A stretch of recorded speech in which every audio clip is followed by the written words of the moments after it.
Hello everyone, welcome to Sanmarga classes. 20ನೇ ಪ್ರಶ್ನೆ, ಜಗತ್ತಿನ ಕೆಲವು ಪ್ರಮುಖ ನಾಗರಿಕತೆಗಳು ಎನ್ನುವಂತಹ ಚಾಪ್ಟರ್ನಿಂದ ಹಮ್ಮುರಬಿಯ ಕಾನೂನಿನ ವೈಶಿಷ್ಟ್ಯಗಳು ಯಾವುವು ಅಂತ ಕೇಳಿದ್ದಾರೆ. ಹಮ್ಮುರಬಿಯ ಕಾನೂನಿನ ವೈಶಿಷ್ಟ್ಯಗಳು ಯಾವುವು?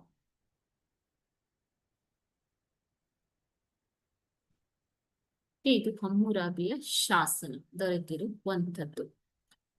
ಹಮ್ಮುರಬಿಯ ಸಂಹಿತೆ ಏನು ಅಂತಂದ್ರೆ, ಕಣ್ಣಿಗೆ ಬದಲು ಕಣ್ಣು, ಹಲ್ಲಿಗೆ ಬದಲು ಹಲ್ಲು ಎನ್ನುವಂತಹ ಒಂದು ಕಾನೂನನ್ನ ಇವರು ಹೊಂದಿದ್ದರು. 1900 ಇದಕ್ಕೆ ಮುಖ್ಯ ಆಧಾರವೇನು ಅಂತಂದ್ರೆ 1901ರಲ್ಲಿ ಪತ್ತೆ ಮಾಡಲಾದ ಶಿಲಾಶಾಸನವೇ ಇದಕ್ಕೆ ಮೂಲ ಆಧಾರ. ಹಮ್ಮುರಬಿಯ ಶಾಸನ ಎಂದು ಇದನ್ನ ಕರೆಯುತ್ತಾರೆ. ಇದು ಪ್ಯಾರಿಸ್ಸಿನ ಲೋರ್ ವಸ್ತು ಸಂಗ್ರಹಾಲಯದಲ್ಲಿ ದೊರೆತಿದೆ. ಹಮ್ಮುರಬಿಯ ಕಾನೂನು ಎಲ್ಲಿ ದೊರೆತಿದೆ ಮಕ್ಕಳೇ? ಪ್ಯಾರಿಸ್, ಫ್ರಾನ್ಸ್ನ ಪ್ಯಾರಿಸ್ಸಿನ ಲೋರ್ ವಸ್ತು ಸಂಗ್ರಹಾಲಯದಲ್ಲಿ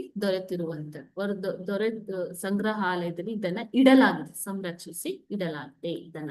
ಓಕೆನಾ? ಇದು ಕಣ್ಣಿಗೆ ಬದಲು ಕಣ್ಣು, ಹಲ್ಲಿಗೆ ಬದಲು ಹಲ್ಲು ಎನ್ನುವಂತಹ ತರ್ಕವನ್ನ ಹಮ್ಮುರಬಿಯ ಶಾಸನ ಹೊಂದಿತ್ತು. ಯಾರಿಂದ ಯಾವ ಹಾನಿ ಆಗುವುದು ಅದೇ ಹಾನಿಯನ್ನ ಅವರಿಗೂ ಮಾಡುವುದು. ಕಣ್ಣು ಕಿತ್ತವರ ಕಣ್ಣು ಕೀಳುವುದು, ಹಲ್ಲು ಕಿತ್ತವರ ಹಲ್ಲು ಕೀಳುವುದು.